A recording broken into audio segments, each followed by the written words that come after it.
Oh, that messed up, didn't it? There we go. Hey, that just signed off an absolute shocking week. Now, it's Friday. Normally, this is happening on a Thursday. You guys in the chat, everyone's always looking forward to the Killer Comic Show on Thursday. Now, I know what everyone is thinking. Where's John Giang? We don't want to see us four beautiful men. We want to hear about all his work and stuff. We are currently waiting on him. I'm sure he will show up when it's ready. This ain't like a bullshitting show. He is actually coming. John? We are waiting for him. He's not even backstage, everyone. So John. He will be here. We are just waiting for him. But on that note, it's Friday night. Thanks for adjusting your schedule, guys, to be here. We've got, as always, myself. We've got Ben, Attention Seeking Geek. We've got Andy from Perpetual Comics. And we've got Tom from Not Quite Men. How has your week been, guys? Mine's been absolutely shit. But I'm looking forward to seeing how you guys have been. Shit. Nah. Well, I feel like the only way is up. The only way is up, baby. Do you know what? Like, I think I'm a bit shocked. I can't believe he stood us up. We've been promoting the hell out of him. He's been promoting the hell out of it as well. I know he was caught out of a bit of work, but I think we've got some comics to catch up on, so we'll chat about that. But just to give a shout out to everyone in the chat, we've got MJ Comics. What's up, guys? We've got the Poptimist. Evening, Darren. We have Firehawk, everyone's favourite Firehawk. We have the encyclopedia of because everything. There's that many Firehawks that he's the favourite Firehawk. He is. He's my favourite Firehawk 2069. We've got Firehawk, we've got the encyclopedia of everything. We've got copy 801, and I think that's about. Oh yeah, we've got everyone's favourite pirate, Captain Comics. Sweet. But yeah, guys, how has it been? I mean, it's been a pretty slow week for comics. There wasn't really anything that we kind of got our teeth into. Wasn't really much to read and stuff. I know we did touch on a few comics. I know, Ben, like you read Marauders. I've been quite busy. Andy's been busy. He did live at 3 p.m. today to show his sub comic haul that he got. Tom's always flat out, our sexy fireman. So, I mean, what should we jump straight into? Should we just jump straight into Batman? Yeah, I mean, Charlie, I think you're being polite. Like, let's be honest. Sometimes we try before we buy. Let's put it that way. And certain books have not come online just yet. So, Captain Comics, you called yourself as some sort of a pirate. I feel like you need to pull your finger out, okay? And get me King in Black issue 5. That sound is disgusting, Tom. But yeah, I think you've summed it up, Ben. Yeah, we wasn't given the privileges what we have every week to read the digital content, but we are lucky to read if we can't get out to our LCSs, which are opening up again on the 12th, which is Monday. So we're all looking forward to that. But I mean, there was a few comments out. We did have, obviously, there was Geiger, there was Noctera. We was meant to read the Silver Coin, but I think it was just Batman that we all kind of read. So who wants to start us off? Ben, I know you read it. So do you want to crack on and start us off? Yeah, I posted it on my Instagram story. I had to kind of compile them all because I loved the news reports, and each different panel kind of highlighted a moment of Scarecrow's history. So we kind of got the different versions of Scarecrow throughout, Gotham history, and I really, really love that. I mean, it's the same old story, I think, with Batman now. Is and this, this run is that. The artwork is sublime. It is beautiful. It's near perfect every time, and it's the story that sometimes is what is kind of letting it down. I think I definitely don't feel as invested yet in anything that's kind of going down currently. I guess you've kind of got the two main stories. I mean, you've got the Scarecrow situation, and then the what are they called? The unsanity. I know Tom's laughing. Insanity. Do what I do and call them. It's almost like it's such a shit name that you forgot what it is. Unsanity. It sounds like something you would come up with in a GCSE, like story homework or something, and they go, "No, that's rubbish." But they stuck with it. So yeah, I'm really not feeling that invested in it, but the artwork is beautiful, so it is worth picking up on that basis. I really love Harley Quinn trying to kind of be this new anti-hero and really kind of trying to push that new life. But I feel like she hasn't got the room to breathe in that story, in this Batman book. It's not enough just to have a couple of pages of that. And I know she has got this new solo run. It's a shame we kind of don't get this artwork in the solo run for Harley Quinn. Because for me the kind of story and the artwork is perfect when it's together for those few pages, but it is just a few pages. So if I'm invested in anything, it's Harley Quinn and her new guns. Can I say? Yeah, she's got thick in recent books, and I'm it's no secret that I've got a bit of a penchant for women who could beat me up. So. I wouldn't have known. I don't think you've mentioned it before, Ben. Yeah, you've said it out We're loud. live. We are live. But it's got on Okay. record now, mate. It is. John.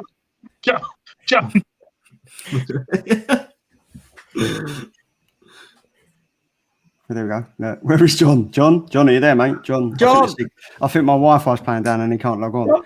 But I've got to agree with you, mate. I think like James Tynion, he did so great, and now it kind of seems he might be picking up the pace a bit more with like the introduction of Miracle Molly and stuff like that. But again, I'm not really sure on how this comic's going to go with like the Ghostmaker being kind of like a menage a trois lover. Is that even right?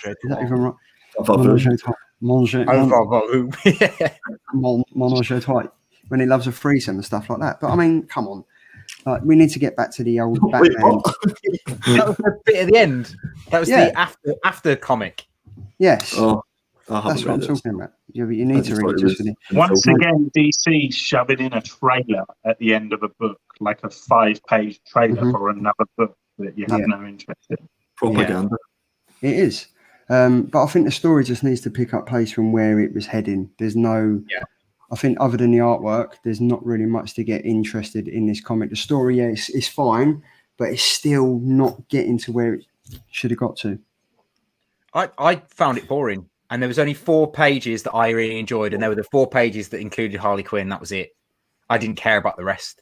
I think the Scarecrow is overdone. Like I like what Ben said. The news bit where you get clippings of him in the past and stuff was a cool kind of throwback. And I think Jimenez's artwork is stunning, but I think Tynion's lost something after the Joker War. I don't know whether he peaked and he's just kind of trying to get it back, because his other stuff is amazing. Like Something's Killing the Children is incredible. Some of the other stuff he does is brilliant. I mean, he's doing Department of Truth. That's Tynion, isn't it? Yeah, that's pretty good. But for some reason, his Batman's now lacking. And I don't know whether it's because he's building, like you said, building to bring Miracle Molly in, but I honestly think she's going to be a bit of a flash in the pan. I know that's what they thought the punchline was going to be, and then she wasn't, but we'll see. I can't see it being big. To me, the only interesting thing about this cover that I was really excited about is that the fact that there's no bloody future state or there's no Infinite Frontier logo here. They've gone back to, Batman's their main man and stuff. Yeah, they've got that, but maybe make the story the main selling point. I mean, you touched on Miracle Molly. Yeah. Let's be honest. These covers that are coming out, this is the one by Sun Kaminaki, who's an absolute beaut. Yeah. I really like these magazine covers. I mean, they did one. Was it Shannon Mayer did one for Punchline and Harley Quinn and stuff like that. And then we've got that one. And then who was it that did this one? Was it? Yeah, I think. I mean, it's insane. But they seem to be investing so much in Miracle Molly. Well, this is my problem because, like, as a retailer, I had 4 exclusives for this Batman 108, and obviously, go and buy them. They're brilliant. They're excellent, great covers. But I do kind of feel like DC are doing a bit of a cash cow Yeah. Because they think Molly's going to be as big as Punchline, and Punchline made them a lot of money after she came out. So they're trying to cash in before Molly comes out, which almost makes me think Molly's going to be a flash in the pan. And they know that. So they want to cash in now before people forget who she is and what she's about. They've done something similar. They've already given her like a short little cameo. I think it was was it in Batman 106 or was it 107? Where she literally like a full appearance. I'm not sure. I mean her face was there and she said something. So for me, that's the first appearance. That's what I would say. But they're classing Batman 108 as the first. Is it the first appearance or is it the first cover appearance? No, first full appearance is what they're calling it, classing it as. I mean, like the thing is, she's not the only character that they're introducing, and the problem is, I think after Joker War, James Tynion really needed to strip back the story or stories, and the problem is already he's running the risk of kind of introducing too much. I mean, I genuinely, I'm not sure I could even tell you what happened in that book this week. The Scarecrow thing, I'm really struggling to kind of understand his motive and relationship with the dude who looks like he founded Apple. Steve Jobs. Yeah, he's got a Steve Jobs vibe. Yeah. And then Miracle Molly's kind of got. So there was a cyberpunk kind of dude at the end. What they're called? Is he called Patch? Yeah, or something like that. Sure. Again, something is equally rubbish as Unsanity. And there's the other new character with the plant-like dogs or whatever. Yeah, I mean, she's interesting. I quite like her as a concept, as a character. With her, like, she's almost like an anti Harley Quinn with her two kind of plant dogs. So I'm interested in her. I'm not interested in anything else, to be honest. I do want to see the whole cyberpunk thing, though. That does interest me, to be fair. Yeah, I mean, do you think obviously Ghostmaker is going to be a bigger part to play with like this whole? Because obviously it looks like he's computer generated and stuff, and obviously like his background is like a high class hacker and stuff like that. So hopefully it can get back into it. But I think overall the Batman story since the Joker War is just skybound. Agreed. I totally agree with you. The build up to the Joker War was insane, and then it just was shit. The whole story, or was it unsane? Unsane, yeah, it was unsane. And Andy, what have you been like? What have you read this week? I know you haven't really read much, but absolute zero. Haven't read a thing. It's been one of those weeks. But I'd say for Batman, I just don't know where they can take it. I'm kind of leaning towards James comic deals sort of way of thinking at the minute. I think they should just stop and let Sean Gordon Murphy do his thing on the Murphyverse. Because every story has been absolutely fantastic. I totally agree. That's what I would go. And I would play on the whole nostalgia thing. So we are all looking for, the classic Batmobile from the movies that we've seen before. Just give us all that. Don't bother with all these new characters and things that you're bringing out. They're all great. They're all going to sell loads and loads of books. But what really sells is nostalgia and harping back to when we watched those movies for the first time. And if you can get Sean Gordon Murphy's ability to write stories and draw and hit us with some nostalgia, I think that's a perfect match, and that would be a book that I would buy. You know what, Andy? It's interesting you saying about nostalgia. Sorry, Tom. Because they're doing a web comic, and it's a follow-on from the Batman '89. So it's kind of like, what if that were to carry on, and we're going to get like, Harvey Dent, like, how it would have been Harvey Dent sort of thing, and I think that's massively tapping into it. But again, it's a web comic, so it's like, for me, that feels like a massive missed opportunity, because if they bought it out in comic form, oh gosh, the variants and everything, it would, take my money. I think the stories is pretty poor, or it's slowing down as much as it is. Whenever the big thing that you're talking about is the Federici 1 in 25 books that are coming out. Yeah. That's it. That's all you're kind of talking about. And Miracle Molly, everybody's going to buy that, but is it sustainable? Is it going to stay? I doubt it. Go on, sorry, Tom. I was going to say those sketch covers for the 1 in 25s that are currently coming out, I'm not a fan. Nah, especially not that Punchline one, man. The Punchline one is awful. I didn't enjoy the Batman one. Wasn't that great either for me. Yeah, no. Miracle Molly, is that the new characters? Yes. Yeah. I thought that was pretty class. I liked that one. That was one that I thought could, if that character does do anything, it could potentially, be a good speculation book, and it just looks nice as well. I mean, they all look nice, they all look fantastic, but if that's the only thing you're talking about a book, it's a little bit like Silk, sorry to say, Tom. That's it's like the story was pretty poor, but the covers were fantastic. Yeah. Well, I liked Silk, but I would totally agree with you that it isn't everyone's cup of tea, and it is a bit meh. I mean, there are so many better comics out there. I just enjoyed it. I think because I was half asleep, maybe. Well, it made me sleep. So yeah. To be fair, there's a few books I've been reading recently that have made me sleep. I mean, I'm a huge Transformer fan. I read the Transformers religiously every month, and the last 2 issues, I couldn't tell you what happens because both times I've tried to read them, I fell asleep. So they're obviously riveting. The Transformers run kind of went downhill from the original IDW run. That was Mate, great James Roberts did the amazing job with More Than Meets the Eye, and as soon as they moved him on, and they then changed it all over, that it's just gone to poo. To be fair, I mean, James from MJ Comics has just said, "You guys still reading Fear Case?" This is did number 3 came out this week, didn't it? It did, mate. I've not read it yet. No, and it's nor have I. Goddamn Comixology! Why have they not put it up yet? But yeah, it's an awesome book, and to be fair to Matt Kind, he's killing it at the moment. I'm going to be honest. I'm not a fan of bringing out these Berserker comics, 50 of them each bloody cover, and then it's going to a movie and stuff, and a Netflix channel and stuff. They know what they're onto. They are onto a cash cow. They know exactly what they're doing and stuff. But I mean, to be fair, all those books are great. All the books that you've mentioned, like Fear Case and all those ones are great to get Matt Kint's name out. But people are kind of slept on Matt Kint, I guess, because he's been bringing out some fantastic stuff for years and years. Grass Kings is a good example of that. Yeah. So I guess if these books do anything, it allows you to go and Google the guy's name and check out his other stuff, and that can all be a good thing, I guess. But I mean, it must be a bit annoying for someone like Matt Kint, who's been around for years and years and has got some good stuff out there.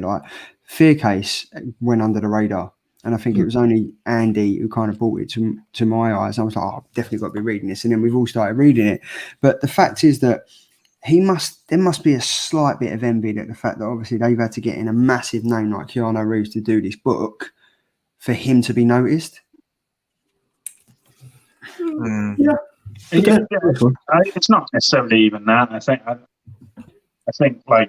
and it's inevitable that with writers and stuff, eventually they'll be attached to something that has a gimmick where, because if it wasn't that, I don't know, say for example, he got put on Spider-Man or something, then immediately everyone who knows, what I mean? Not many people would have known who Danny Slott was before Superior Spider-Man, for example. So I think writers, it's not an overnight thing, is it? They slog away for years and years. And they probably put out some good stuff and some bad stuff. And some of the good stuff doesn't get noticed amongst that. But yeah, I mean, I want to thank you guys for introducing me to that kind of indie world a little bit more. And I am discovering things like Fear Case and stuff that before I just wouldn't have picked up because it didn't have a scantily clad person on the front cover. I mean, I've got to agree with Andy. Fear Case is kind of that subliminal message of what is in that. It really gets you thinking, what is in that actual suitcase? Is there something out there that is another entity that's kind of well, I mean, if the suitcase ended up at your door, would you? I'd be like, I ain't opening that shit. I'm sending it on. Oh mate, I'll be opening it left, right, and centre. So I've got a theory that I'm going to share with you all. Come closer, guys. Come closer. This is important. I think the Fear Case is the 8th secret. 7th. Oh. Oh my God. I'll be really annoyed because I hate 7 secrets. So I'll be really annoyed if Can you imagine? I've got a theory. Okay. I reckon it actually belongs to Paddington Bear, and it's full of marmalade sandwiches. That would be amazing. If that And it's from his aunt, and it's got his dirty washing in it. It's come straight from Peru. But yeah, I think, we are still waiting on John. I've literally just messaged him and been like, look, are you coming on? I don't know if he's got his times mixed up and stuff like that, but I guess we could go through the comics that are coming out for Monday. Do you want to do that? We can just zoom on over to that. We could do whatever you want to do, mate. We are totally in your hands. Do you know what? The world is our oyster. We're live. We have weird people watching us. Like, we can do anything we want.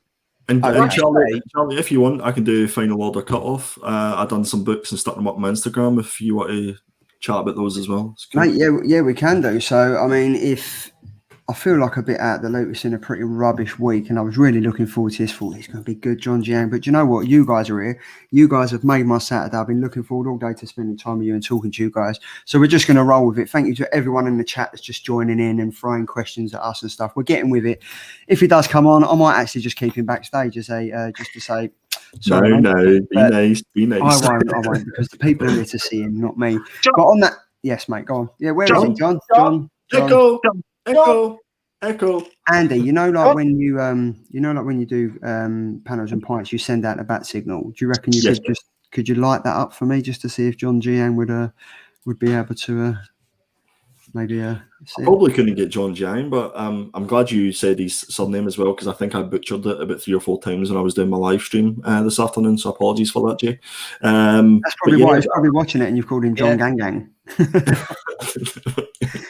Gang. But no. I think let's just see what comics we got coming out next week. So we have, what have we got? So we have, for DC, we have Wonder Woman 771. We've got Spider-Man 30. We've got Rorschach. Hold on, let's just do this. Let's have Rorschach. The Rorschach. Well, yeah, let's just do this. Everyone wants to see pictures, don't they? So we've got Wonder Woman 771, Superman 30, Rorschach number 7. Now I switched off after about issue number 3. I just couldn't get into it. I was all over the place with it. I just got the joke cover. The Joker number 2. Yeah, I'm looking forward to this. I really, really loved that first issue, and this definitely piques my interest a lot more than what's currently going on in Batman, to be quite honest with you. Look at that. I say as well, while we're on the subject of Batman again, guys, Clown Hunter.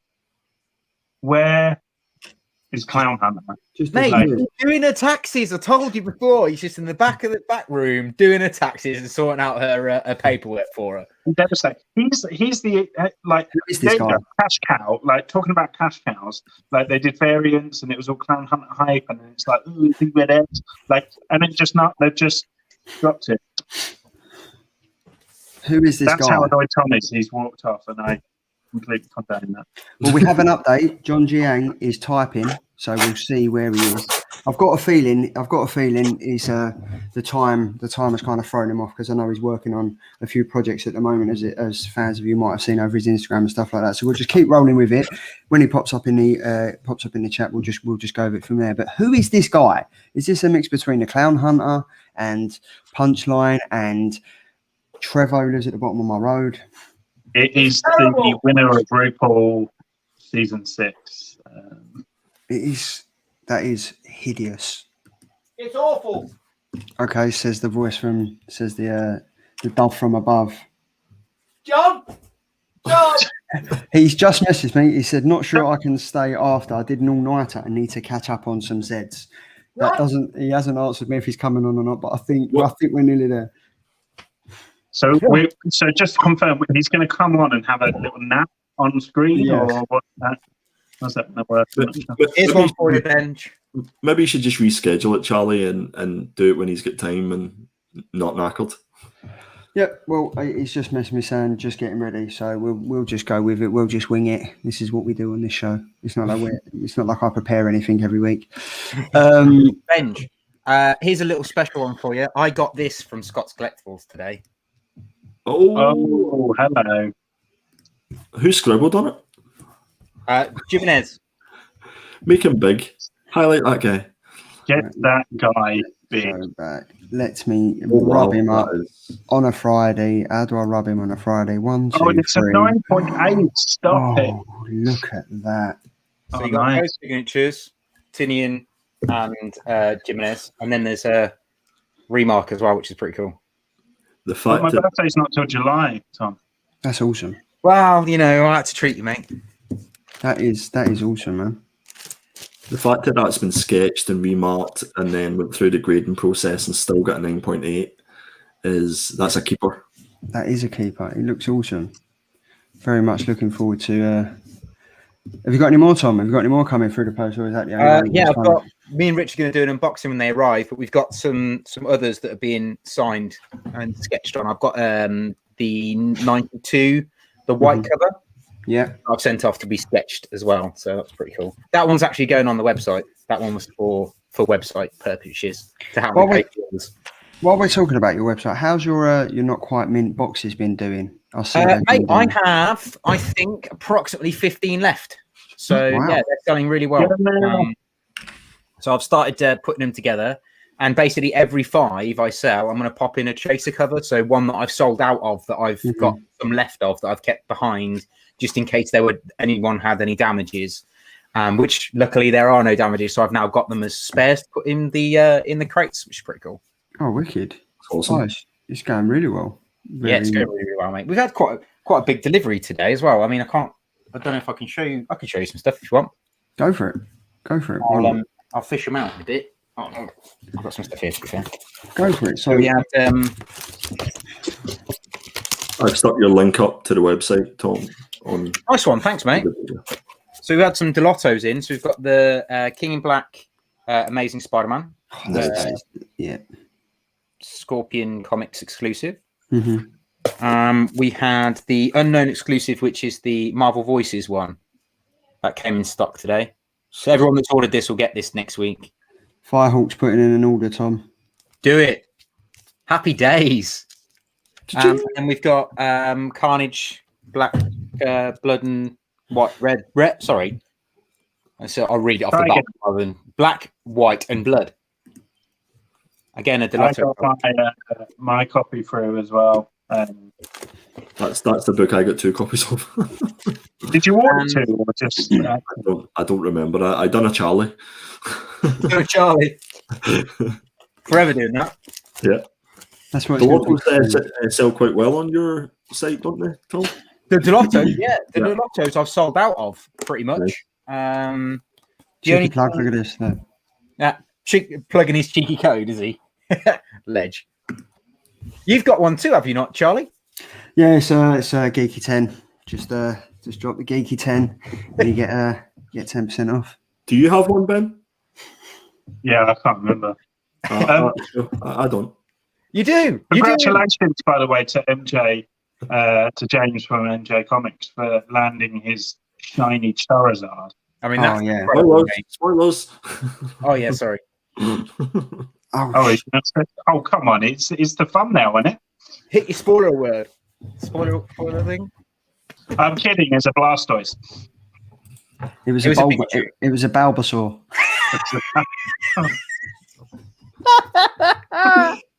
Hashtag inside joke. It was a Bulbasaur. It really is an inside joke as well.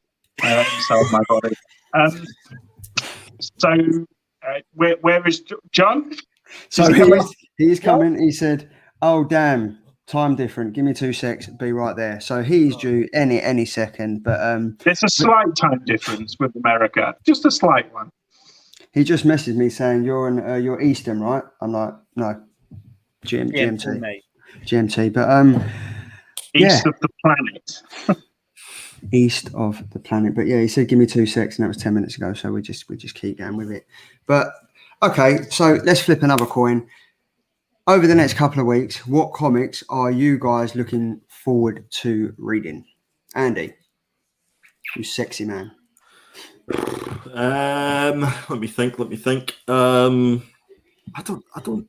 Yeah, Fear Case, I would say. Sea of Sorrows, issue number 5. Mm-hmm. And what else? Yeah, just all the indies. Nothing in particular. I've kind of fell away from Strange Academy, I must say. The last couple of issues really haven't done it for me. It's a bit samey, I guess. Yeah. There's a new book coming out from Boom Studios called Eve, Yes. which is fantastic. I'd highly recommend that. And God, you put me on the spot. I'm trying to think now. There's one coming out from Image as well. Is it from Image called Home or is it IDW? Yeah, Home. Yeah. That looks quite good. Is Eve the one with the teddy bear? Yes. Yeah. Yes. Yeah, I do. Do you know what it reminds me of? The little bear from, is it AI? That film AI, the little teddy bear. That's what it reminds me of. But where you just mentioned, Andy, you just mentioned CSRO. So on CSRO's issue number 6, we have, thanks to you, thanks to Andy, we have Richard, how do you say that? What is it? Richard Dueck? We've got Richard Dueck on the show that ties in the next couple of weeks. We have him on the 6th of May. He's coming on the show to talk about CSRs, how we've all come around that and everything like that. So that's going to be one to tune into. Then on the 29th, we have, and who do we have on the 29th? We have, let's have a look. We have David Bryan, who is obviously Steak.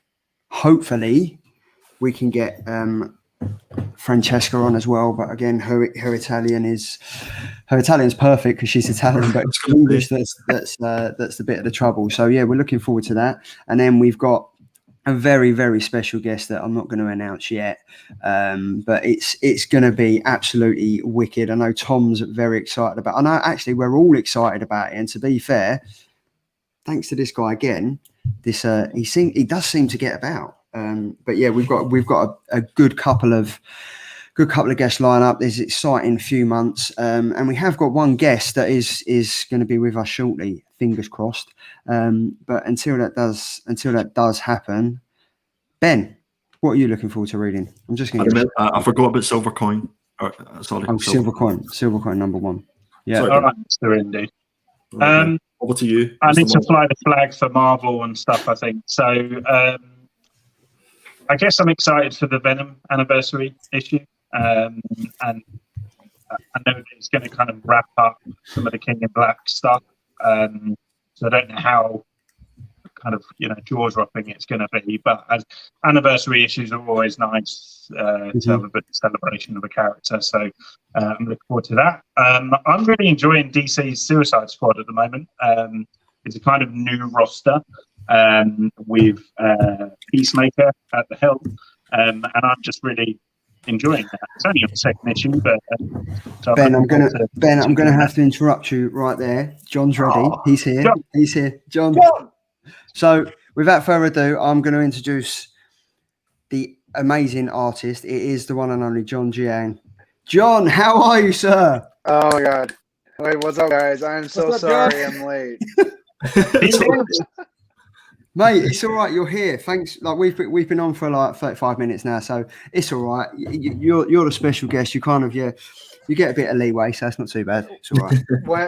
when I for some reason, because I did an interview last week with some folks over in the UK, and when you guys reached out to me, for some reason I immediately thought you guys were on the East Coast of the United States. So I was like, oh yeah, 6 o'clock. I got plenty of time. I'm trying to hit my deadlines and everything like that, and then I just happened to be like, well, before I take a nap, I should just check to see how my social medias are going and everything like that. And then you guys sent me the stream here, and I was like, oh, I'll see you guys in a little bit. And you're like, oh, we're on now. I was like, oh, damn.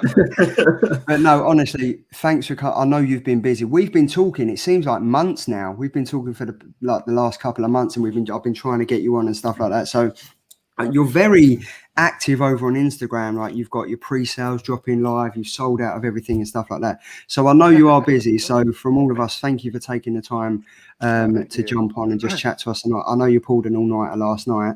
But I guess we should just jump straight into it so you can go back and have like a nice little cat nap before you check your Instagram again. How's it been? How are you finding everything lately? I mean, you were a very busy man. Good.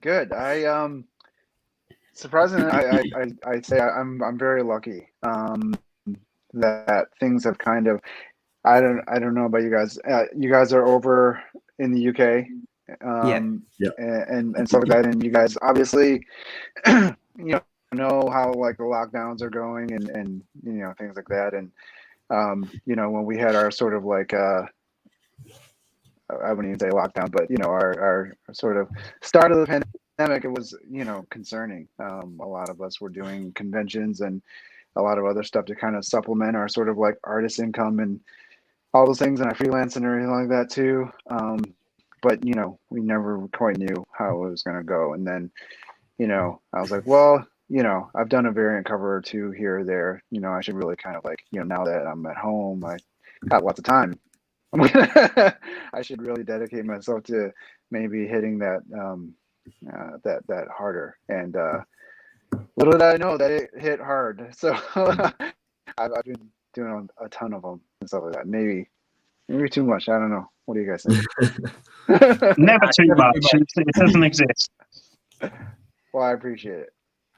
I mean, I think the interesting thing that I've been seeing over on Instagram is the fact that it's not really like a competition or anything. It's the kind of like the comparison of who would you choose? How did that come about? How have you found that? I mean, that's an interesting thing for like an illustrator to do. Yeah, you know, for me as an artist, it's kind of been, it's part and parcel with being an artist and a creator and everything like that. You know what I mean? Everyone's always going to compare, you know, you to somebody else, and it's just kind of the nature of it and stuff like that. I don't take too much, you know. I find it flattering too that, you know, there's times when people compare me to, you know, my peers and stuff like that, which I respect the hell out of, and then they also like, you know, compare me to like, and by no means is this an accurate comparison, but like a Todd McFarlane and all stuff. And I'm like, yeah, that's nuts, you know. Like, I don't know what you guys are talking about, but you know, it's humbling and it's nice, but it's what people do, you know. It's naturally, you know, you compare the things that you like and stuff like that, you know. It's like your favorite football players, as you guys would say, or like that. So yeah, I mean, I know you've clearly got a very, very distinctive style. I think what I'm going to do now, I'm going to try and you guys jump think so? on 100%. I mean, Yeah, we've Really? got your website up here. I mean, look at this. This Transformers cover is insane. Oh, thanks. That's two of my favorite covers in one shot. I mean, yeah, we've got the Transformers and obviously we've got Shredder. We've got your Joker cover as well, which I think we spoke in depth about. But I mean, how, on a timescale, how does something as intricate as your Optimus Prime take to do?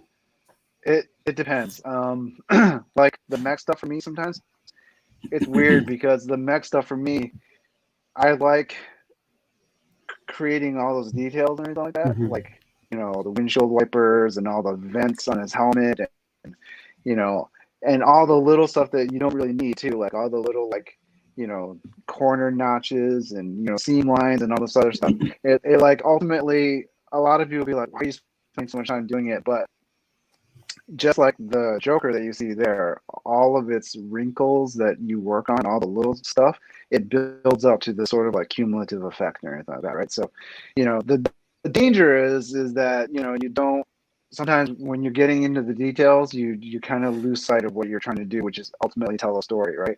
So like, you know, obviously you guys see in Shredder, there's like all the turtles reflected in all the blades of Shredder and everything like that. So that's a detail that's, you know, trying to help tell a story and stuff like that. And the details on the Optimus and the Joker are kind of doing the same thing too, but you know, sometimes they're just what I like to call creative self-pleasing and all that stuff. Sometimes, you know what I mean? I didn't even notice the reflection of the turtles in the blades of Shredder. I just thought it was the photographer. You two need to go to Specsavers. How did you not spot that? This is one of my favorite covers. One. But I mean, if we what do you prefer drawing, John? Because I really appreciate your recent IG unit, the Star Wars cover that you've done.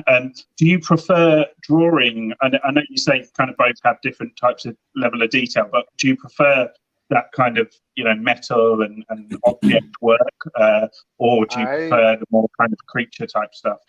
Yeah, you know, maybe this is, you know, me giving too much away, but if I were to do like a book of my art, it'd probably be called Mecha Monsters. Like, you know, I love doing that sort of stuff. So in kind of that sort of like visceral, sort of like emotional reaction that you get, you know, and that's hard to evoke sometimes with machines and everything like that. But I think, you know, I was always a gearhead. I loved cars and I loved all that. You know, I loved aircraft and everything like that when I was younger. So that stuff kind of speaks to me. But I'm a nerd, so. Yeah, I mean, you're in good company. Yeah, definitely. This is definitely the right show for you to jump onto. One of the questions from the chat is, are you going to be working on any other Marvel covers? That was from Jason Parker Comics.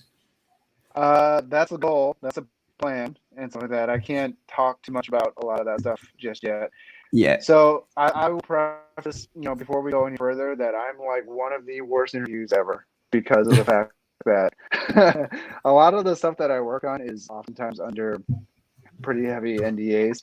Yeah. And things like that. So, you know, I can't oftentimes disclose too much, which I would love to. I've been saying this time and time again in interviews because, you know, obviously look at the stuff we get to work on. This stuff is like so cool. And the first thing I want to do is like go and tell all you guys, like, guess what I'm working on and all that stuff. Yeah, I can't. We just need to get you to have a bit of a drink before you come on, John. What's that? And you'll tell us everything. I imagine it was quite hard. Your concept art work around some pretty big properties like, you know, Avengers and Pacific Rim and Turtles and stuff. Like, I can imagine that was probably the peak of not being able to tell anyone what you do. Yeah. Well, not only that too. I don't know if you guys have. I don't know I don't know what you guys do for your day gigs and everything like that. Maybe this is what you do, but have you ever been in a situation in your job where it's like just totally like high stress, like under a huge deadline and you got to get it done and everything like that, and you know, or like you got customers screaming at you or whatever that may be. Like it's just an unpleasant situation, right? That's like concept art and design and everything like that. Like, don't get me wrong, like I love it and it's a lot of fun. But you know, at the same time, you get like hollered at by like directors and everything like that, and producers, and you know, and at the same time, what you're doing is essentially doing stuff you love, like creating like the turtle designs and the shredders, and you know, working on Hulkbuster while like, you know, big budget directors are screaming at you, you know, saying do it faster, better, faster, better. It's always faster and better, isn't it? I mean, my job's the same. Like I get screamed at constantly. Can you go faster? Can you do it quicker? Can you do it better? Can you do it this way? Can you do it that way? And it is high stress. I totally can feel you on that one, mate. Yeah, but Tom, it's not Michael Bay shouting at you, is it? No, true. She might as well. I didn't want to name names and everything like that, but we'll do that for you. But I mean, John, after everything that you've done and everything, what was like going back to the beginning of it? How did this all come about? How did you get into drawing? I mean, what age did you start just to want to be to want to be an artist and stuff like that? Well, I've always kind of drawn and kind of just created. I remember my first Crayola set that I got as a kid, and it was awesome. It was just like this like chalkboard open desk thing, but it came with like markers and it came with crayons and it came with like chalk and it came with all the stuff, and I just loved like drawing things. And people would be like, what were the things that you drew? And it was weird. I would draw. Did you guys get Knight Rider over there in the UK? Yeah, not really. Yeah. I would just draw Knight Rider and Superman over and over in the same picture, or anything like that. And that's amazing.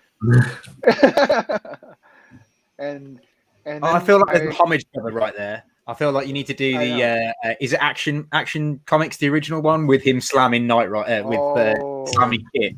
Yeah, that's a good idea. That's a good idea. You've heard it here first, John. Turning in John's head now. Yeah. Not quite been exclusive. Oh, go ahead. No, go on, John. I was just going to say. So again, I guess doing that and talking about like how you used to draw Superman, like Smashing Kit and Knight Rider and stuff like that. I guess to work on something like Crossover, the cover that you did was amazing. that must have been like an amalgamation of all your thoughts and everything, of all your drawings and stuff put onto one paper. Yeah, and that's the crazy part of doing variant covers too, is that I get to kind of do it in like my style and stuff like that, which is great, and I love it. But at the same time, I only this got built up because I was able to work in graphic design. I worked in graphic design as an art director for a long time. I worked in concept art, in movies and everything like that, and learning how to be a professional as well as a creative person, like a professional who's late to interviews and everything like that, like I was just now and everything like that. But no different. I know, right? and also just kind of getting a wide variety of like aesthetics and methods and techniques and all that stuff. It all culminates into kind of like where my art is now, and where it's going, and all of those things. So I kind of feel very fortunate. I sometimes I think about like, I think that I kind of am getting like a late start on my sort of like art career, I guess, and everything like that. But at the same time, I don't know if I came in earlier and everything like that, if I would be prepared on a professional level and an artistic level. I know that like even a couple of years from before this and all that stuff, I look at my art and it's pretty bad. Like it's pretty terrible. So, and I'm sure that when I look at my art now, a couple years from now, and everything like that, I would hope that I think that it's pretty bad, and I'm still improving and getting better. That's the beauty of it, isn't it? You can constantly keep improving, and that's really humble what you said about looking back and seeing your artwork and not liking it as much, but seeing that you've progressed so much and you're wanting to continue to progress. And that's really cool that you think if you got into it like at an earlier stage, you wouldn't be where you are now. I think that's really quite nice that experience has really helped you ground yourself now as an artist. I think that's great. Yeah, for sure. I probably would have, and not to say that I'm not doing that now, but I'm pretty sure that I professionally probably wouldn't have lasted. I just wasn't probably ready to kind of like communicate the certain ways that help me create better art and everything like that. Helping also clients communicate with me and all those things. And that stuff comes with experience and time, so hopefully I'm pretty decent at it. John, your work, if you, sorry, Tom, if you don't mind me saying, John, your work is pretty hideous and monstrous and grotesque and horrific, but in the best kind of way. My first question is, I'm a well-adjusted individual. I swear. I was going to say, my first question is, what the hell is wrong with you? Because the Joker variant that you've done recently is just like nightmare fuel. It's stunning, but it's. Have you kind of always been inspired by like horror as a genre? And do you have kind of, specific kind of areas of horror that have inspired your artwork directly like that? Look at this, John. Seriously, how did you even think about this? Stop it! Take it down. It's scary. Take it down. Yeah. And the funny thing is that I actually think that that's a more toned down version of the Joker. in comparison to the deceased version. The deceased version is like insanity, This one I did want to have elements of like, calm and a little bit more classic Joker mixed in with the, sort of crazy, I think what the real like scary part of him is his like sort of like milky like eye and everything like that. Like that. Yeah. And it's kind it of almost has like a motion to it. I feel like it almost feels like it's shaking. Your art tends to have a motion to it, and I don't know, how do you get that effect? I don't know. I can't put my finger on it, but it feels alive. That is the thing that I do try to capture in the art, even if it is a figure that's just standing there or a face that's just looking at you. I really still am trying to evoke motion in all of the textures and everything like that. Like, all the textures, even though they're just textures, I'm actually crafting all the textures to kind of like center towards the eye and to the mouth, and kind of backing out and all that stuff. I'm getting very artsy here and all that stuff, but yeah, that's generally what I'm trying to achieve. And then on top of that, I kind of like I've been working with a sort of like sort of kinetic motion, sort of like way of kind of finishing off and everything like that. And even like I said, even if it's a figure that's standing there and everything like that, I always think about like what are the things that are kind of like happening around it. Because if you're just standing there and all that stuff, like if you were to really key in on this like figure, like with a certain intensity, you would probably start seeing dust particles and all those things sort of like flying around and things like that. So I try to capture a lot of that. Did you guys see the new Ice Cream Man? Yeah, I was just literally going to get onto that one, which is, let's find it. I mean, again, I've never not wanted ice cream so much in my life. Yeah, definitely. It even puts me off ice cream, and that's impossible. No, this is Ben's the Magnum guy. Do you have Magnums where you are, John? I guess they're called. They must. Yes, we do. Yeah, we do.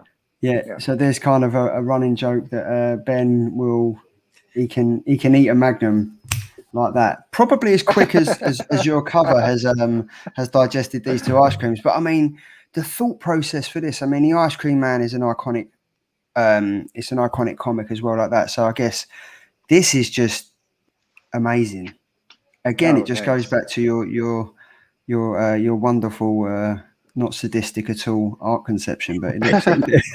I mean, it looks great. Well, I was going to add to the I was going to say is that I'm actually like in terms of like horror movies, I'm kind of a wimp. Like I'm not really like I don't watch horror like a lot and whatnot. Like it kind of does like when I watch it, it freaks me out a little bit and everything like that. So and when I tell people that and they look at my artwork, they're like, yeah, right, and everything like that. But no, it's true. I'm not like super into that sort of like horror, like the Friday the 13th, and I loved them as a kid. I love when I was younger and I would watch Friday the 13th and Nightmare on Elm Street. That's the stuff that like, and Halloween. That stuff like really freaked me out. But you kind of kept going back to it as a kid, right? Because there's something appealing about it. But yeah, nowadays I don't so much. Like nowadays I'm more into like more psychological stuff, I guess, and whatnot. Like I love like David Fincher sort of like psychological stuff. Like Mindhunter and things like that on Netflix. I think is really good. And that's really kind of like where it really is kind of creepy, because then you start to kind of like understand the psychology of like killers and all that stuff. So do you know what I like? What you've been doing on your Instagram lately is where you've just been giving like the snippets of stuff. I mean, I think that's the metallic cover. That is amazing. Oh, this is incredible. But where you've just been giving out snippets. I think there was a few like for this. There's just like the snippets of the art, and it's really interesting to just see what is that, and then you find yourself like waiting on your Instagram to see what is John going to be releasing next and stuff like that. Do you find yourself with the whole COVID and the pandemic and everything? Do you find yourself a lot like other artists, engaging with your fans a lot more and finding yourself on social media a lot more? Yeah, for sure. When we were going to, you guys have, was it the big show MCM in London for you guys? Yeah. We have a whole bunch of shows. We have New York Comic Con. We have, San Diego Comic Con. We have just a whole wide assortment of shows. And, that was sort of like my way of always kind of like interacting with fans and then whatnot. And to be honest, like I just have never really had a lot of time to do social media.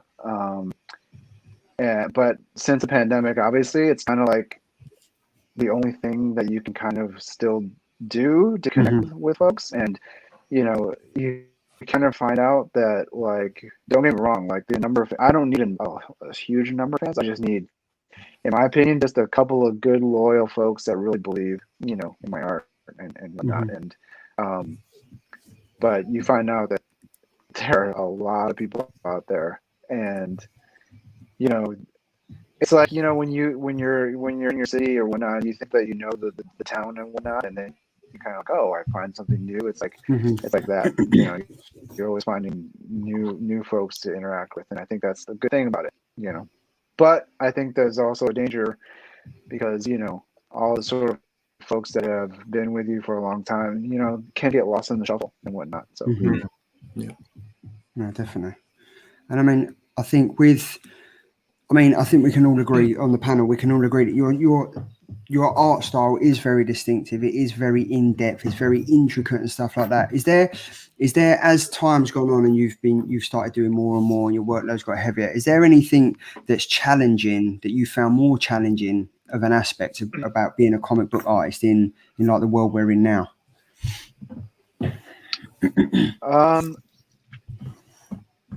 Yeah, I think the danger of doing, I think the danger of doing art, especially the stuff that's kind of like, what I'm saying, all the monstrous sort of like mech, sort of very, I would say visually overt things, is that sometimes it's like, when you want to have the more quieter moments and tell a story just with like, regular people in your panels and covers and all stuff, like, sometimes that, I think what it is also too is that you're building an expectation with your audience too, right? Because your audience, like, I think my audience is like, I want to see all the like crazy, mech and monster stuff and everything like that, right? So then when you're gonna draw like a regular person, they're like, that's just a dude, or that's that's just a and sometimes, but you need that to tell the story sometimes, you know what I mean? So I think it's a balance of trying to get there. And I think the other thing too is that with art, especially my art, is that why I ask about style too, and if it's distinct, is that I like to think that my style comes from a lot of different places and a lot of different influences, and I think that ultimately the goal is to continually always evolve that style. And I think that the more you have fans that are really like into your style, is that, much like everything else, as an artist, we have to reinvent ourselves sometimes, right? And I think that, the fear is that you don't want to lose too many people along the way if you're continually reinventing and trying new things. Because, even like my Ice Cream Man covers, that I've been consciously trying to not show Ice Cream Man. I try not to do homage covers and things like that, because I'm trying to push what I can do artistically and things like that without having to rely on certain things, like and it's not a knock on any artist and what they do. It's just a personal preference, right? I don't want to rely on certain things that I think that, are kind of like easy, in my opinion. Yeah. In art. Yeah. John, you mentioned about reinventing yourself. I noticed last week that you mentioned on your social medias about getting into NFTs and selling your artwork potentially that way. What's your take on that, and how do you think that'll impact comics and art? Yeah, I'm still very much kind of like in the sort of like research phase with NFTs and whatnot, and I'm talking to a lot of different platforms and trying to see what they have to offer, and it's early days right now, and I think because of that, there's a lot of like, I think everyone wants these certain set of guarantees, and I think with anything that's new and anything that's pioneering or anything like that, is that you have to kind of put a certain leap of faith to like the whole, like, how things are going to be better. But the only way that they can be better is if you participate, right? And if enough people participate and see where things go. There is inherent danger in that, obviously, right? Because, obviously with like, what happens to our artwork, the rights of our artwork, and, all of those things, anything happen. The good thing about it is that it's empowering artists, not just visual artists, musicians and cutting out a lot of the middlemen and allowing us to connect directly with folks that, you know, on a very sort of like concentrated focus level are the folks that want our art and appreciate our art, right? And I think that's a good thing. Also too, there's the inherent danger of just becoming a commodity as well. And there's the artistic and creative aspects of our stuff is not really appreciated. It's just being profited on and whatnot. However, with that being said, if we're going to get a share of that,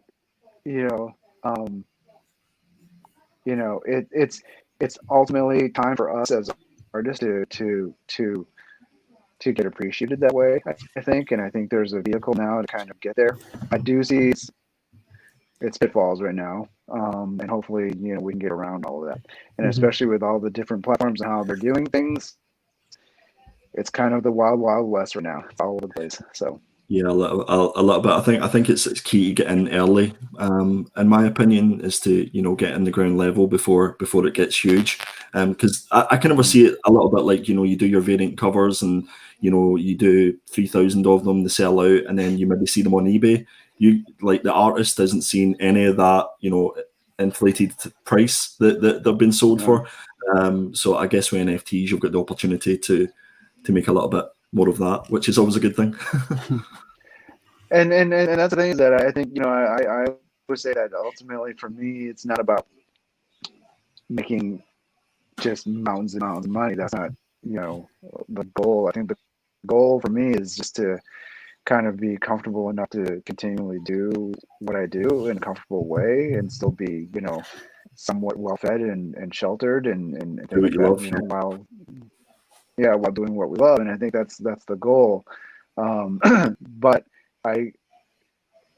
to each his own. It's if you can profit from your art and things like that, why not go for it and stuff like that. But absolutely, yeah, it's I think the thing is that too, that the whole notion of getting in on it soon and early, I think there's also that thing in the back of our minds is that then it will die off, and then we won't be be able to profit as much as we are and whatnot. And I think ultimately too, I think it's about creating a creative place that's sustainable, an environment and method. And I also am hearing all of the sort of like environmental stuff that is around the NFTs, and I'm trying to also reconcile the rationale behind all of that too. So yeah, it's a fine balance, definitely. Yeah. I mean, going back, you spoke before Andy's question. You spoke about like the influence and everything. Who was your influence growing up? I mean, who was the biggest impact that affected you and was like, this is what I want to do. This is the road I'm going to go down. Yeah, I say it oftentimes. I'm influenced by a lot of different stuff. I get influenced by architecture. I love like a lot of concept artists like Sid Mead and H.R. Geiger. I love comic book artists and whatnot, and I love movies and films. But obviously I loved like I was gonna say I kind of was always drawing, and I love comic books. I had a few comic books as a kid, and then I kind of like grew away from that. I don't know if it was like puberty or whatever, but then I started. I went to a comic book shop and I found an issue of what is it 298 Amazing Spider-Man 298 on the spinner, and I tell the story all the time, but I was just like, whoa, like I'm seeing the bottom of Spider-Man's feet and I'm seeing these chunky webs and I'm just like, oh my god, this is like the coolest thing ever. The eyes are like gigantic and things like that. And I found out it was Todd McFarlane, and and so that blew my mind, and then led into all the other Image guys and Jim Lee and Will Spataccio and like Rob Liefeld. Like I'm a 90s comic book nerd. I love that stuff. So And then I was and then around that time I was like copying a lot of like Tom McFarlane's and Will Spatacio's like panels, like line for line, right? And then I was just like trying to recreate them as best I could. And then after a while, I was just like, you know what? I'm just gonna try my own poses, kind of still in their style. And then I was like, oh, I can kind of do this. And then after that, I was like, you know what? I'm gonna just try to do my own style, like and everything like that, and just reinvent it. And then that's when I started tapping into like all the stuff that I'd seen, from way back when. And then I would like, and when you're talking about horror and things like that, it's not really necessarily the horror genre, but it's the horror aesthetic and things like that that really kind of like fascinates me. So like, Dave McKean, and he did like, the Sandman covers back in the day, and he also did. Yeah. Have you guys ever seen the Arkham Asylum that he did? Yeah.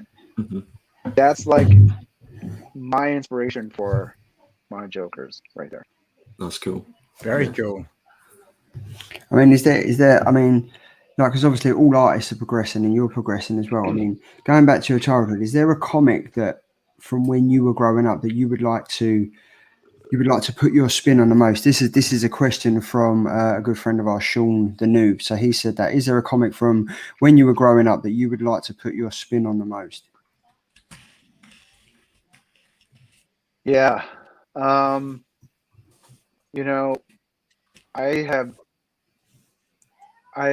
seen interior pages of Action Comics #1, but it's those sort of like daunting like issues and stories that I would love to kind of reinterpret. But at the same time, like, I know that I probably revisualize that stuff in a more cinematic way, and in a more I guess you could even say like Zack Snyder sort of way.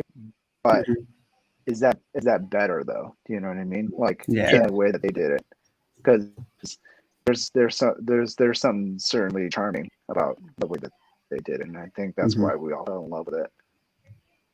Yeah, I mean that'd be pretty interesting to see and stuff. I mean, what do you actually do on your downtime? Like, I mean, because I mean some of us in the chat are probably not on our downtime. We probably read a comic or we do a bit of drawing and stuff. I can't envision you sitting there when you've got like a couple of hours off, apart from like jumping on to another project or something like that. I actually have almost zero downtime to be, and that's not. I mean, that's not an exaggeration. Like, literally, it's tough because I have artwork that I have to do, and I just have this discussion, and I'm like, but I also have to do like things like social media, and I have to do I have to do like my coordination. Talk to bloody YouTubers like us. This is my downtime. This is how I like to spend my downtime, talking to folks over in the UK about comic books and stuff. Thank you. But I do when I'm busy, I don't get to as much, but I try to at least do a couple runs a week and everything like that, and whatnot. But that stuff at least is some sort of like therapy in terms of like getting away from work a little bit. But it's tough, like just like I said, just having to do social media and just having to coordinate and do all the planning on your covers and all that stuff. It's like that's like half the work right there. You know what I mean? And sometimes I'm just like, I don't even have time to do that. I have wrinkles to do on the Joker. Do you know what I mean? So. And do you do all that yourself, John, or do you have like help? Do you have people like behind the scenes who would help with all the admin and stuff like that? I have a couple of kids, and I'm trying to groom them to become like my wrinkle makers and everything like that. Child labor. Is that the official title you're going for? The Joker Wrinkle Makers? Yes, the wrinkle makers and the Maxime line makers and everything like that. I like it. They gotta do it my way, though. They can't do it their way. They gotta do it my way. Your way. I mean, we've seen some of the work that you've got coming out and stuff. Is there one piece that you've kind of looked at over the years and gone, yeah, I can single-handedly say this is my best piece that I've done to date? I don't like. I honestly, and this is not me just being like, I don't want to poo-poo and be a downer on the whole conversation, but a lot of times with like the work that I put out, I'm like, as soon as I put it out, I'm like, and oftentimes this is a byproduct of having like tight deadlines. I'm just like, I have to turn it in, but if I could, I would keep working on it. And that's also bad too, because sometimes you're like, you have to stop messing around with it. You have to stop needling it and everything like that, right? But oftentimes I'll turn in a piece and I'm just like, oh my God, like that is, there's this and this and this and this that I wanted to do.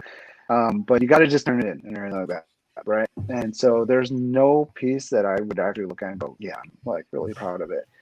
However, there are pieces that stand out just because they were meaningful to like either my career or to you guys and things like that, and or stand out. And I think those are good milestones to have, and I think those are worth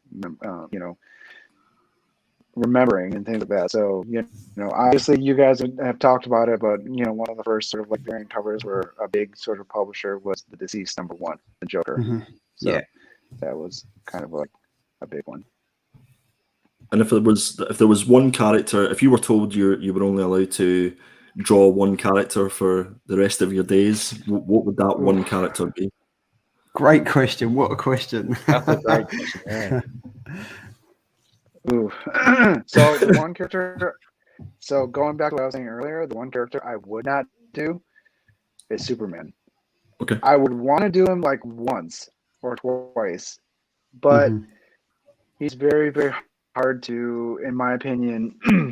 So going back to what I was saying earlier, you know how like you draw something and it's like a mech or a monster and it's really intense and visceral and everything like that. Superman is like that, but in a much more subtle way, right?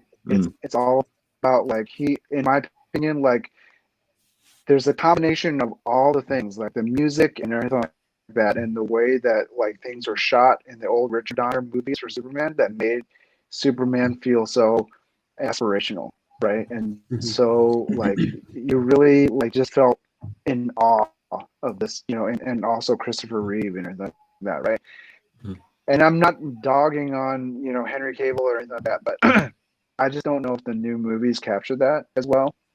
And the new movies have a very sort of like approach to Superman that I think is kind of like, in my opinion, just that's my opinion, is a little bit wrong for the character, which is like yoked out, heat vision, dark, and like to me that like and I think that my art probably suits that more, but I just don't think that that's what is suitable for the character and like that. So I guess like for me it would probably be like characters like Iron Man and Joker and Batman, because essentially those characters are reinventable, right? Because basically every time you see them, they can be a different version and you still recognize what they are. Do you know what I mean? Yeah. That's a really good answer, actually. Yeah. Like when I worked on Iron Man, I did a couple drawings of Iron Man before that, and I was just like, and this is before any movies come out, and I was just like, Iron Man is the perfect character because he's all about tech, and people love tech, and every time you see him, he's gonna have some sort of like new upgrade and anything like that, right? And so then the movies come out, and there's like the Mark 1, the Mark II, the Mark 35, and everything like that. So that's I think that's what's cool about certain characters. That's cool. All right, John, what about this Joker in an iron bat suit? There you go. I'll receive my royalties in the post.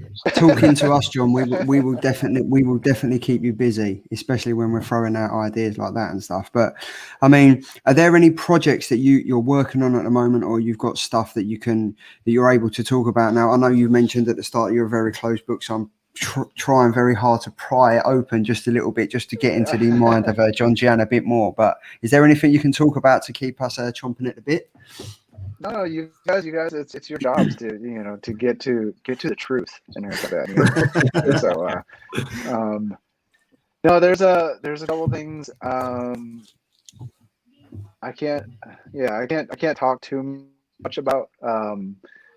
But there's a couple of DC books that are coming out that I'm working on.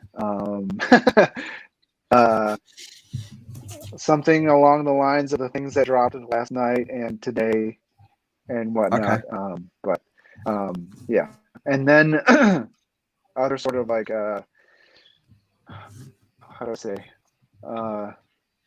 shell-based things that are going to be coming out too. So Okay. Right. Is it correct to assume, John, that you're not doing a cover? You're not doing a cover for Boba Fett? I can't say. Mickey Mouse. That's just my dream. That is my dream. That's my favorite character. You guys, what we've exchanged some IGs, but this is like we've met for like the first 45 minutes or so. Like you know me too well. I'm the worst liar in the world. So stop asking me questions. We'll cut that bit out. No, but I think, guys, have you got any more questions? Because I was just going to like let John get back to what was you doing before this? Was you sleeping? Did you sleep through the alarm for the interview? I can't, No. remember. I actually, I literally like I did an all-nighter and I turned in some work to a client and everything like that. And like I said, Wow. I checked my Instagram and you guys were like, yeah, we're on now. I was like, oh damn, like Damn. But no, I mean, like, I was just going from the viewers and everything like that. Yeah, let's have a look. I mean, I got one for you, John. We sometimes interview people over on our channel. One of the questions I like to ask is, if you could design a character of yourself in a comic book, what would that character be like?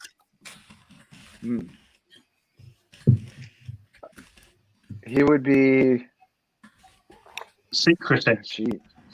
Secretive. Secretive. Yeah. No, he'd be the he'd be the yeah, I don't know what that is. It's one of those where it's like that's a good question. Let me give that some thought. Like I've actually never been asked that question, so let me think about it, because by no means am I like would I portray myself as like this noble sort of like grand superhero. Yeah. I'm probably more like the greatest American sort of like superhero. Like I actually have no control over my abilities. I'm tripping over myself and but I want to try. You know what I mean? Like I like that. That's cool. That's a good answer. no. Yeah, I want to give it an effort, even though the effort's terrible. I like that. Wicked. The outcome is terrible. Doomsday Clock. Have you ever read that? Do you think it's a good book? What's that? Doomsday Clock. Have you read Doomsday Clock? Did you think it was a good book? I haven't. Is that good? It's okay. It's all right. Okay. It's not too bad. It's probably one of my favourite comics. I love the way, and I like the way that they transcended it onto, I think it was Amazon Prime, or it's one of them that they made a great TV series out of it. So I enjoyed doing it, but maybe that might be one of the things that you could like look into drawing and stuff like that, because there's some abstract like characters in there as well, and that'd be quite cool to. Is it speaking of that sort of, is it in the vein of like Utopia? Did you guys get that over in the UK? I haven't heard of that. No. Don't think It's actually about a comic book that is like describing like the end of the world, and a lot of the stuff that's happening like right now with like the pandemic and vaccines and all stuff. Like, but this came out in like 2013. Like this TV series, and it's on Amazon Prime. I was going to ask you based on a true story. Yeah, and you go back and you watch it, and you're like, that stuff is like happening now. But what are you guys only into like buying like the books, or do you guys also like, I see figures and all stuff back there too, which is awesome. No, yeah, we've kind of all got our individual like things that we're into. So obviously I'm into like the comic books and the Funko Pop collectibles. We've got Ben who's into his cosplaying. If you do get a chance, give us all a follow on Instagram and check us out. We've all got different individual traits and stuff, which is kind of what makes us for, like, when we get on here, we kind of unleash the geek, and we all come together and stuff like that. So it's great to get like different points of view and everything on. But we've got Ben, he's into his collectibles. He's got a fantastic Toy Story collection. He's got a life-size Kermit the Frog over there. We've got Tom from Not Quite Mint, who's got a fantastic comic shop, online comic shop and stuff. And then we've got Andy, who is like, we call Andy the Oracle, because he's the expert. He's the expert. He's the expert on the comics, on the final cut-offs and stuff like that. The expert. The egg. So yeah, we're all kind of. It's really weird because we all kind of met during lockdown. So we haven't met in person at all. We haven't met in person at all. The first time we will meet will be at the first time we meet will be at Thought Bubble, which is like a smallish Comic-Con, probably one of the best ones in the UK. That's gonna be in November. So yeah, so it's great. Pandemic has been, in a weird kind of way, it's been positive for us because we've kind of come together and we've built this really good relationship. But Isn't that weird? It's great. Yes. Like we don't even know if anybody's got a bottom half. We've only ever seen this half. I've been wearing French underwear for the last year.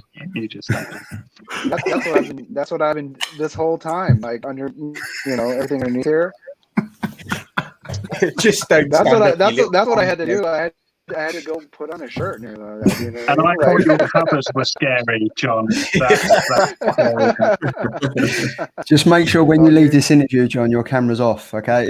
You haven't seen scary yet. We don't want to see little Giang. that's like my worst sort of like fear, is that I'm in one of these like interviews and like this area right here is all that you're allowed to see, because everything else is like it's out of control, like on me in this room and all that. So that's my worst fear, is that I just leave my camera on and I start taking my phone around in my house and everything like that. So we're not going to get a room tour anytime soon. Probably not. But John, on that note, I think it's been great. Thank you so much for jumping on. I know that the time difference was a bit of an issue, so I do apologise for that if I didn't communicate it to you properly and stuff like that. But it's been absolutely fantastic having you on. Blame the artist. Okay. It's normally Charlie's fault. Charlie, you had one job, Charlie. I know. It's normally my fault. I'm referred to as the Cockney twat, so I've probably messed up somewhere along the line. But game, mate. But that's fine. But it's great seeing you so active on social media. I've got to say, you're very forthcoming in getting back to like the messages that I've been sending you. So once again, thanks for coming on. I know we've all enjoyed it. Thanks for taking questions from people in the chat as well. And I think I speak for all of us when we say we look forward to seeing what you've got coming up. It's going to be very interesting, and we're looking forward to it. Thank you. When I plan my trip to MCM, I'm gonna make sure that I get to share a pint with you guys and everything like that. So 100%. It won't just be one pint. It won't just be one pint. I can speak. It's probably going to be about 5 or 6. Scottish. It's definitely. I hear stories. But John, honestly, on that note, as a general, not about you guys specifically. No, it's about us. No, it is about us. It's fine. It is fine. But I've heard the rumours too. But no, on that note, thank you so much for coming on. It's been great. Absolutely. Thanks to Ben as always. Thanks to Tom. Thanks to Andy. Thanks to yourself. It's been very enjoyable. It's been great. And thanks to everyone in the chat that's participated. Have a absolutely amazing weekend. And John, continue with the fantastic work that you're doing. And don't stay up too late. Try not to pull too many all-nighters. And keep up the good work, guys. It's been fantastic, guys. So on that note, have a fantastic weekend, and we will see you later. All right, thank you guys. See you soon.